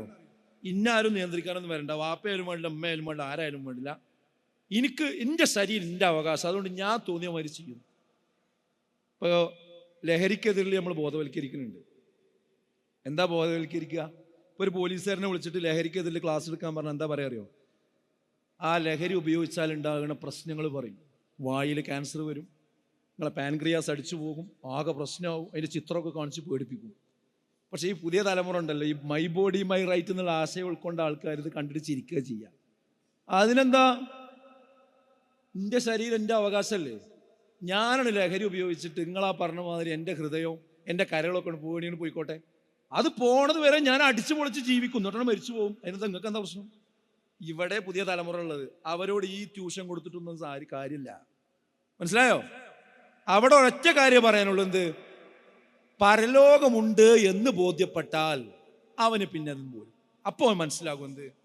വമാ കാന ലിമുഅ്മിനിൻ വലാ മുഅ്മിനത്തിൻ ഇദാ ഖലല്ലാഹു വറസൂലുഹു അംറാ അൻ യകൂന ലഹുമുൽ ഖിയറതു മിൻ അംരിഹിം. ഒരു മുഅ്മിനാകട്ടെ മുഅ്മിനത്താകട്ടെ, അള്ളാഹും റസൂലും ഒരു കാര്യത്തിൽ വിധി പറഞ്ഞു കഴിഞ്ഞാൽ പിന്നെ ആ കാര്യത്തിൽ അവർക്ക് രണ്ടാമതൊരു അഭിപ്രായം ഉണ്ടാവില്ല, വേറെ ഒരു ചോയ്സ് ഉണ്ടാവുകയില്ല. അവരാ ചോയ്സ് വിട്ടുകൊണ്ട്, അള്ളാഹുവിന്റെ തീരുമാനം വിട്ടുകൊണ്ട്, റസൂലുള്ളാഹിയുടെ തീരുമാനം വിട്ടുകൊണ്ട്, സ്വന്തം താല്പര്യത്തിന്റെ പിന്നാലെ, ആ ലിബറൽ സംസ്കാരത്തിന്റെ പിന്നാലെ, അഭിപ്രായത്തിന്റെ പിന്നാലെ പോവുകയാണെങ്കിൽ അവർ വ്യക്തമായ വഴികേടിൽ തന്നെയായിരിക്കുമെന്നാണ്. അപ്പോൾ എങ്ങനെയാണ് ഈ ശരിക്കുള്ള പരലോക വിശ്വാസിക്ക് എങ്ങനെ ഈ ഒരു മൈ ബോഡി മൈ റൈറ്റ് എന്നുള്ള വിശ്വാസം സ്വീകരിക്കാൻ പറ്റുക? സ്വീകരിക്കാൻ പറ്റൂല, ഒരിക്കലും കഴിയില്ല. അതേപോലെ തന്നെ വേറൊരു ആശയമാണ് യോളോ എന്ന് പറയും. എന്താ YOLO? You only one lives. നമ്മളെ കുട്ടികളെ മനസ്സിലുള്ള ആശയമാണത്. നീ ഒറ്റ പ്രാവശ്യം ജീവിക്കൊളിഞ്ഞ് രണ്ടാമതൊരു ജീവിതമല്ല. നേരത്തെ ഞാൻ പറഞ്ഞ ശരിയായ പരലോക വിശ്വാസം മനസ്സിലുള്ള ഒരു ആൾക്ക് എങ്ങനെയാണ് ആ വിശ്വാസത്തിന്റെ പിന്നാലെ പോകാൻ പറ്റുക? ഒരിക്കലും പോകാൻ അവർക്ക് കഴിയില്ല. വല്ലാഖിറതു ഖൈറുൻ വഅബ്ഖാ എന്നാണ് വിശ്വാസികളുടെ വിശ്വാസം. പരലോകമാണ് ഏറ്റവും നല്ലത്, ഇവിടെ ഉള്ളതല്ല. ഇത് കേവലം പരീക്ഷ എഴുതാമെന്നൊരു ഹാളാണ്. അവർക്കൊക്കെ 18, 20 വയസ്സായില്ലേ. നമുക്കിപ്പോ അടയ്ക്കാവുമ്പോഴല്ലേ നമുക്ക് മടിയിൽ വെക്കാൻ പറ്റുള്ളൂ. കവുങ്ങായാൽ പിന്നെ എന്താ ചെയ്യുക? പിന്നെ ഇപ്പോൾ പഴയ കാലം എന്നല്ല, പുതിയ കാലല്ലേ. അവരെ തീരുമാനമല്ലേ, അവരെ ഇഷ്ടമല്ലേ, നമ്മളിപ്പോൾ അതിന് നിന്ന് കൊടുക്കല്ല, എന്താ ചെയ്യുക അല്ലേ? ഇതല്ലേ നമ്മൾ പറയല്? അതാണ് തന്നിഷ്ടം. എന്നാൽ ഓർത്തു വെച്ചോ, ഇസ്ലാമിക വിശ്വാസമുള്ള ഒരാളെ സംബന്ധിച്ചിടത്തോളം ആ തന്നിഷ്ടത്തോടൊപ്പം നിൽക്കുക എന്നതാണോ ശരിയായ വഴി? വഅമ്മാ മൻ ഖാഫ മഖാമ റബ്ബിഹി വനഹൻ നഫ്സ അനിൽ ഹവാ ഫഇന്നൽ ജന്നത ഹിയൽ മഅവാ. സ്വർഗ്ഗമുണ്ടെന്ന് വിശ്വസിക്കുന്ന ആളുകളോടാണ് ഞാൻ പറയുന്നത്, അള്ളാഹുവിന്റെ സ്ഥാനത്തെ ഭയപ്പെട്ടുകൊണ്ട് തന്നിഷ്ടങ്ങളിൽ നിന്ന്, ഇച്ഛകളിൽ നിന്ന് തിരിഞ്ഞു നടക്കുന്നവനാരാണോ അവനുള്ളതാകുന്നു സ്വർഗം. അപ്പൊ സ്വർഗം കിട്ടണമെങ്കിൽ എന്ത് വേണം? ലിബറലിസത്തിന്റെ പിന്നാലെ പോയാൽ കിട്ടൂല. പടച്ചോൻ കാണുന്നുണ്ട് എന്നുള്ളൊരു ഓർമ്മയോടുകൂടി തെറ്റിൽ നിന്ന്, സ്വന്തം ഇഷ്ടത്തിൽ നിന്ന്, സ്വന്തം താല്പര്യത്തിൽ നിന്ന് തിരിച്ചു പോരാൻ തോന്നണം. അപ്പോഴേ സ്വർഗം കിട്ടൂ. മനസ്സിലാവുണ്ടോ? അതാണ് നമ്മൾ തീരുമാനിക്കേണ്ടത്. നാലാമത്തെ ഒരു കാര്യം എന്താ അറിയോ? കുട്ടികളൊക്കെ വന്നിട്ട് പറയാം, എല്ലാവരും കോസ്മെറ്റിക്സ് ഇട്ടിട്ടാണ് വരുന്നത് സ്കൂളിൽ. എല്ലാവരും മുഖം പുട്ടിയിട്ട് ചുണ്ടൊക്കെ ചോപ്പിച്ച് അല്ലേ ഉഷാറായിട്ടാണ് വരുന്നത്. ഞാൻ മാത്രമേ ഉള്ളൂ ഉമ്മ അങ്ങനെ പോണത്, ഞാൻ മാത്രമേ ഉള്ളൂ, വേറുള്ളവരൊക്കെ അങ്ങനെയാണ്. ഈ ഒരു വർത്താനം പറഞ്ഞിട്ടാണ് പലപ്പോഴും വരാറുള്ളത്. ഇവിടെ കുറേ പെൺകുട്ടികളൊക്കെ ഇരിക്കുന്നുണ്ടല്ലോ, ഞാൻ അവരോട് പറയാം, അങ്ങനെ ആരെങ്കിലും മനസ്സിലാ വിചാരം ഉണ്ടെങ്കിൽ ഓർത്ത് വെച്ചോ, എല്ലാവരും ചീനീൻ്റെ പിന്നാലെ പോയാൽ എവിടേക്ക് എത്തുക എന്നറിയോ? നരകത്തിൽ പോണ മനുഷ്യന്മാർ എന്തേ നിങ്ങൾ നരകത്ത് പോകാൻ കാരണം എന്ന് ചോദിച്ചപ്പോൾ അവർ പറയണ മറുപടി ഖുർആൻ പറയുന്നുണ്ട്,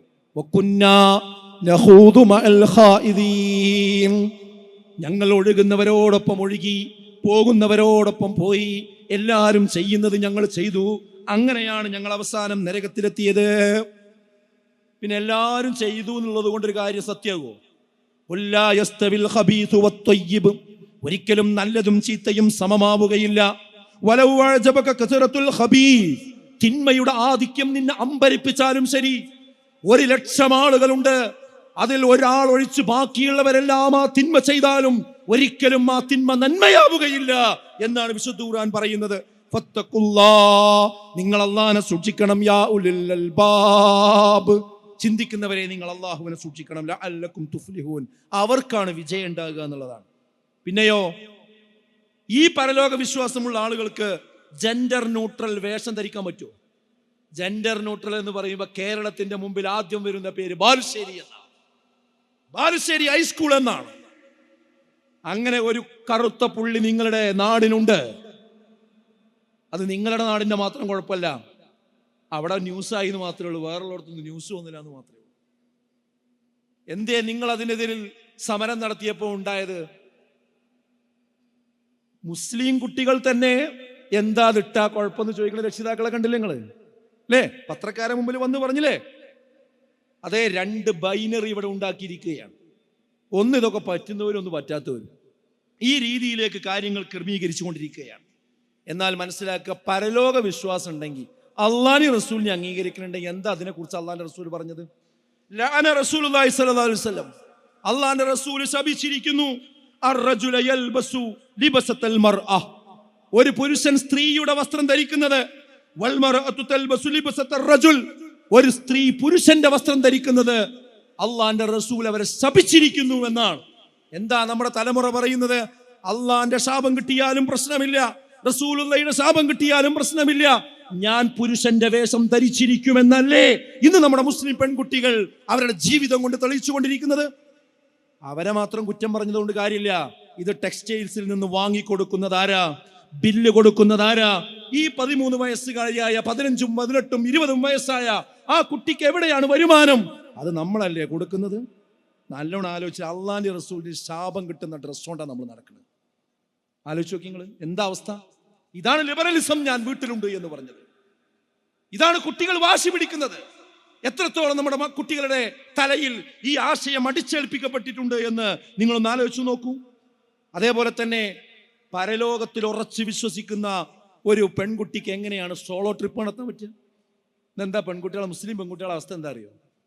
ഒരു ഷാൾ ഇങ്ങോട്ട് ചുറ്റുക, ഒരു ജീൻസ് ഇടുക, ഈ അര വരെയുള്ള ഒരു ടോപ്പ് ഇട്ട് കൈ പൊന്തിച്ച വയറ് കാണുന്ന ഒരു സ്വഭാവവും, എന്നിട്ട് ഇറങ്ങിയിട്ട് ഹേ ഗേയ്സ് എന്ന് പറഞ്ഞിട്ട് നേരെ ക്യാമറ എടുത്ത് ലൈവും ചെയ്ത് വീട്ടിൽ നിന്ന് ഇറങ്ങുകയാണ്.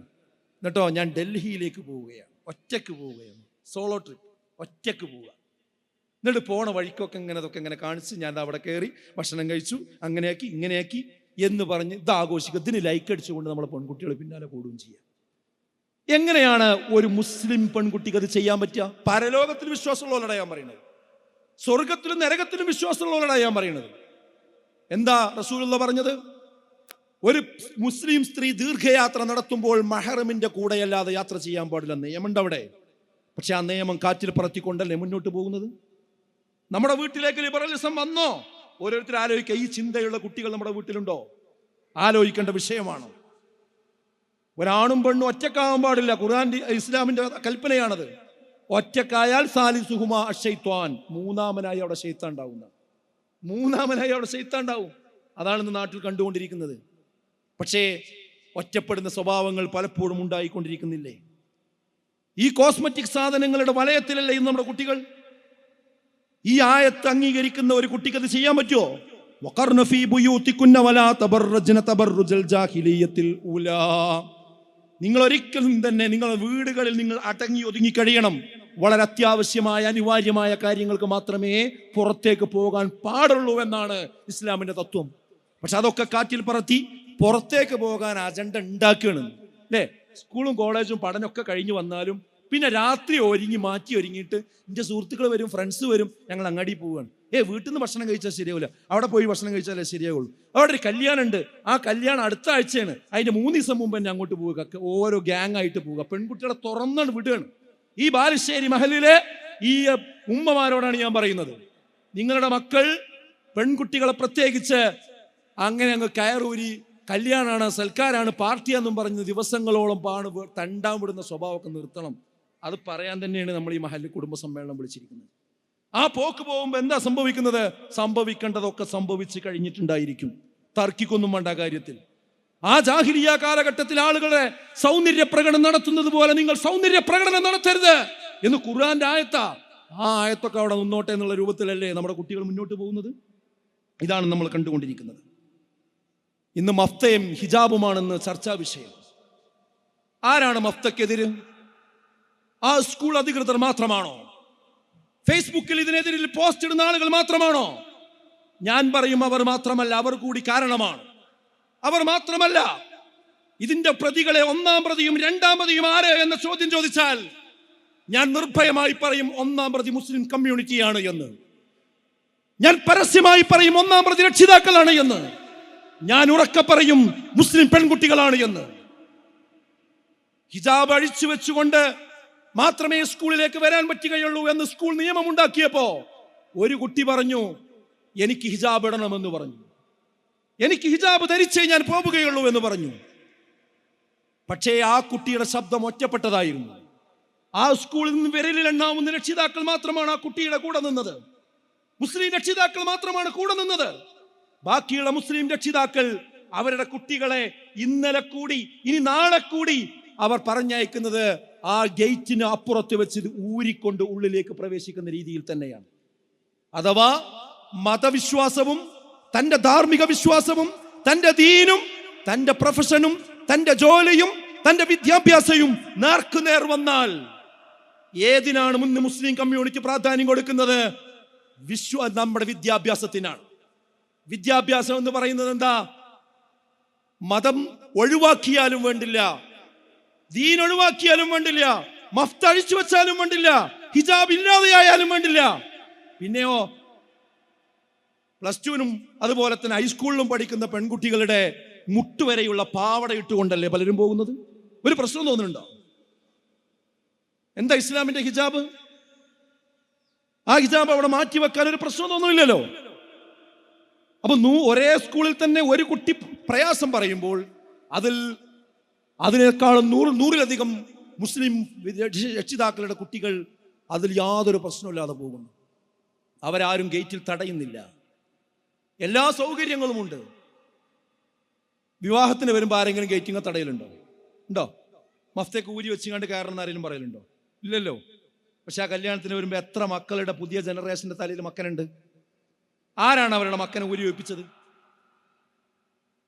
സമുദായത്തിന് പുറത്തുള്ളവരോ അകത്തുള്ളവരോ അതോ നമ്മളോ? അവിടേക്ക് ചർച്ച പോകേണ്ട സന്ദർഭമാണിത്. അതുകൊണ്ട് ഒന്ന് ആത്മവിചിന്തനം നടത്തണം. അതുകൊണ്ടാണ് വേറുള്ളവർക്ക് ഇസ്ലാമിൽ ഹിജാബ് എസൻഷ്യൽ പ്രാക്ടീസ് ആണോ അല്ലേ എന്നുള്ള തർക്കം വരാനുള്ള കാരണം ഇവിടുന്ന് ചൂണ്ടിട്ടെടുത്തോണ്ടാ. കാരണം എന്താ? 10 കുട്ടികൾ വരുമ്പോൾ നഫീസാന്റെ തലയിലില്ല, ബുസറാന്റെ തലയിലില്ല, ഹസനത്തിന്റെ തലയിലില്ല, അവിടെ ഷിഫ്നയുടെ തലയിൽ മാത്രമേ മുസ്ത കാണുന്നുള്ളൂ. അപ്പൊ പുറത്തുനിന്ന് നോക്കി കാണുന്ന കുട്ടി ആളെ സംബന്ധിച്ചിടത്തോളം ഇതിപ്പോ നിർബന്ധമുള്ളൊരു കാര്യമാണെങ്കിൽ ആ മറ്റേ കുട്ടികളൊക്കെ മുസ്ലിം കുട്ടികളല്ല, അവരൊക്കെ ഇട്ടിട്ടുണ്ടാവുമല്ലോ, പക്ഷെ ഒരു കുട്ടി മാത്രമല്ലേ ഇട്ടുള്ളൂ, അപ്പൊ അത് അത്ര നിർബന്ധമൊന്നും ഉണ്ടാവില്ല. ഇത് നിർബന്ധമല്ലാന്ന് ഇവനെ കൊണ്ട് പറയിപ്പിച്ചത് ആരാ? സമുദായമല്ലാതെ ആരാ? ഈ ചോദ്യം നമ്മുടെ ഹൃദയാന്തരങ്ങളിലേക്ക് തുളച്ചു കയറേണ്ട ഘട്ടമാണ് ഇന്ന് കേരളത്തിലുള്ളത്.